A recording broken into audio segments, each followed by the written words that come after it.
This episode is sponsored by me and Learn Light and Sound, where we have courses on how to improve your lighting and sound for video.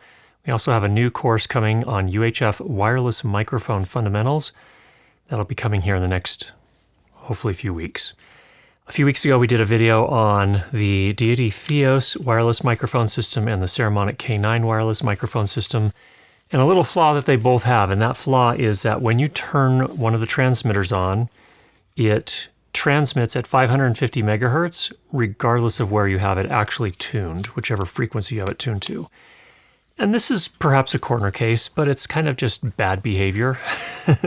And in fact, it's why in situations where there are lots of wireless microphone systems at productions that are like in a stadium or in a theater or something where they're running lots of channels of wireless microphone systems, they, in some cases, have actually said, you cannot use these systems. You cannot use the DEITY THEOS. And now they're probably saying you cannot use the Saramonic K9 because it will interfere with some other channel that we already have allocated to 550 megahertz. So in any case, let's take a look at what the issue is. So here I have my DEITY THEOS transmitter, and I'm going to hold that away from the real-time analyzer a little bit. This is going from 549 megahertz to 560 megahertz.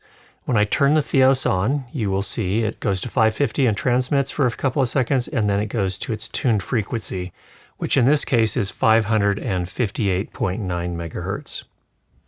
So that's the bad behavior. But the good news is, Saramonic emailed me a few weeks ago, or a couple of weeks ago, and said, hey, for the K9 system, we have fixed that issue.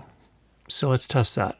So here we have the K9 transmitter. I'm going to go ahead and do the same thing. I'm going to hold it away from the real-time analyzer so we don't overload it. I'm going to turn it on, and this one is tuned to 555. Let's see what happens. Oh, it goes straight to 555. It did not transmit first to 550 megahertz. Saramonic did indeed fix the issue. Thank you so much, Saramonic. Okay, that's one thing. The other thing I said in my initial video on the Saramonic K9 system when I compared it to the DEITY THEOS system was I said, well, the DEITY THEOS system, and this is true, has a much richer ecosystem around it. It has a series of timecode generators, the TC1. It has a timecode slate, the SL1. It has an RF distribution box. It has external bow tie antenna. There are all these other things that fit around the whole system that make it very convenient. And in the DEITY THEOS Citus audio app, you can jam sync the timecode generators and the transmitters. Really nice set of features. It turns out that now Saramonic was already working on, even at the very time I filmed that video, some new timecode generators. These are their TC Neo timecode generators. If you want to find out some of the details, we did do an initial look at it over on my Sunday live stream, and I'll put a link for that down below. We're going to go into more detail on that over there, so you can see those details there. But you might be thinking to yourself, Curtis, these have non-user replaceable batteries. Why are you reviewing them? You said you weren't going to do that anymore. Fair point.